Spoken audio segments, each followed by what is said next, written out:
Okay, so today I'm going to talk about You're Not a King.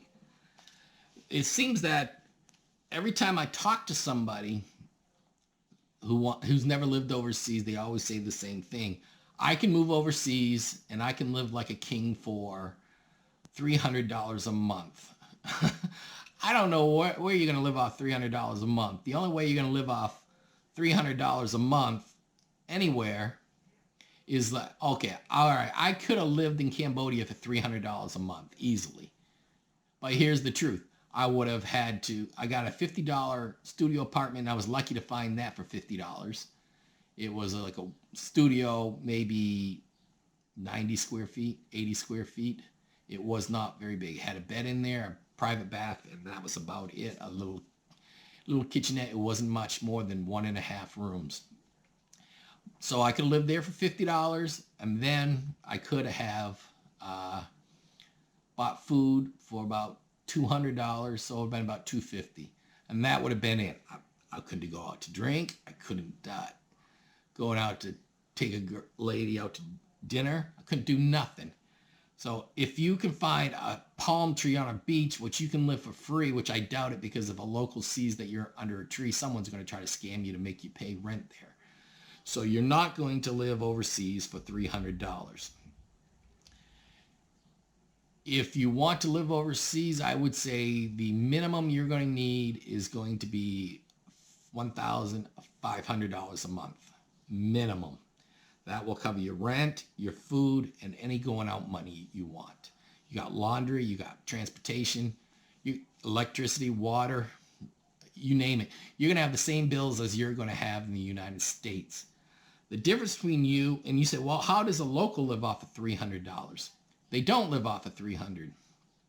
If there's 5 family members and all 5 family members are living together, all 5 family members are donating their money and they're splitting it up. So you might have $1,500 coming in for 5 people, and those 5 people are now buying food, and that's how they go out.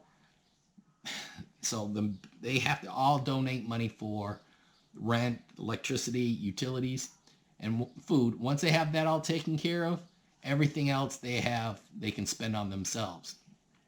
So yeah, they might have $300, but you got 5 people and they're all splitting money. So it might be $50 each for rent and $50 each for utilities and food.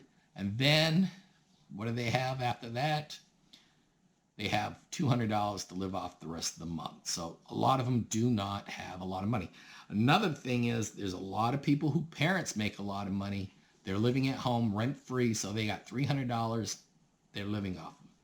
You cannot live like a king for $300 unless you get stranded on a deserted island and you're able to walk up to a coconut tree or a banana tree or whatever it is and chop them down and eat that stuff, because that's the only way you're going to live off of $300, because you won't have to pay no rent, you'll have to pay no electricity or utilities, and you don't have to worry about your food.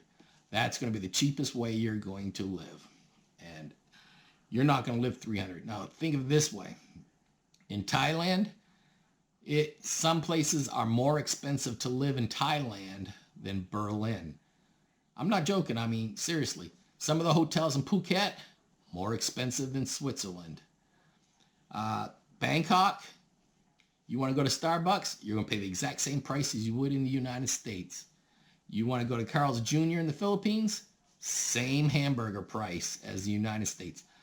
You are not going to get a Carl's Jr. hamburger in the Philippines cheaper than it costs in the United States. The only way you're going to save money is eat street food, and the street food is going to be probably 1/3 of the servings that you're used to. And when you try to tell them you want 2 orders, they get really upset, because now they're trying to think that you're trying to scam them into getting more for the money. And sometimes they won't even give it to you. I mean, seriously, if you say, I want 2 orders, they're going to look at you like, what do you want 2 orders for?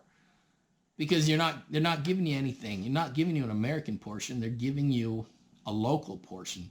And sometimes that might only be like a half a package of ramen and 3 or 4 pieces of meat that might be a few days old. and then they're going to charge you $1 for it. You say, well, that's not enough. I want two, so I'll give you $2. That's not happened. I know one time I was in Cambodia and I ate breakfast, and breakfast was a cup of rice and 4 or 5 pieces of barbecued pork. And I said, oh, well, I want an egg. There is nothing wrong with adding an egg. So they took my plate, and then they took half my meat off, and then they put the egg back on it. And I was like, wait a minute, I didn't eat that. So the next day I did the same thing. I counted it up. And then I asked for the egg, and I came back, and sure enough, they did take the meat off, and they gave me the egg. So the third day, I took the meat off, and I said, give me an egg. And they were like, oh, we can't give it to you. I said, I will pay for the egg. Just give it to me. And they were like, they actually sat there for about 30 seconds thinking about, what do I do? I said, will you please just give me an egg? So they gave me an egg and charged me. I'm like, whoa, that was rocket science, wasn't it? But my point is this. You're not going to live for a king. Now, they did a survey on what a lot of locals in Thailand think about foreigners. They think English people are very loud, obnoxious. They think English people and German drink more than they should.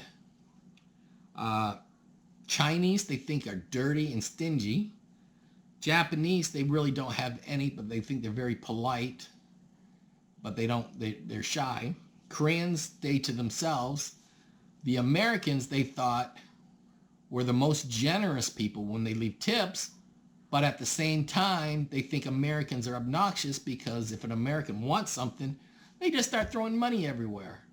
So basically, they think that Americans are very nice, but they throw money all over the place expecting stuff. And then they found out the American women, the older ones, are probably the rudest ones because they start screaming and getting loud when they don't get their way. And I've seen that in America where there's some women that probably have never worked a day in their life, but their husband has a decent job. And so they start just getting bossy and yelling at everybody, demanding stuff. Well, who are you? Seriously. So if you think that you're going to move overseas and become a king or live high off the hog, you're crazy because it's not going to happen. Unless you go out and you buy a house and you don't have to pay any rent, you're not going to be able to live like a king. $1,500 to $1,800 minimum is what you're going to need. So if you're planning to move overseas or stay overseas for a long time, you need to think about it. Several things. One, do you have enough money to last you 2 to 3 years? Two, after that 2 or 3 years, do you have enough money to come back to the States or back to your home country and start all over again? And three, do you have enough money to never have to come back? If your answer is no to any of these 3 questions, you do not need to move overseas. You need to stay at home and save up money until you actually have enough money where you can say yes to all 3. At least 2 out of the 3. I have enough money for 1 year and I have enough money to come back if things go sour. That is the best advice you're going to get about moving overseas. And then when you get there, you need to think about another thing. You cannot live as a tourist if you're going to be there long term. You're going to have to start living like you would in your home country, not going places sometimes, only going to the store to buy a beer instead of going out and buying 6, 7, 8, 9 a night because you cannot afford to spend $100, $150 a day there. You're now down to $50 a day or less, and that's including your rent, which might be $5 or $6. So you're actually going to be down to like $30 a day is all you're going to be able to spend for the rest of your life if you want to move overseas. So just letting you know, when I hear somebody say, I'm going to move overseas and be a king, live like a king, I have to laugh at them. I mean, seriously.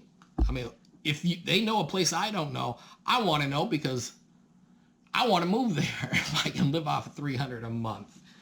All right, that's going to do it for me now. Okay, thank you, everybody. Bye-bye.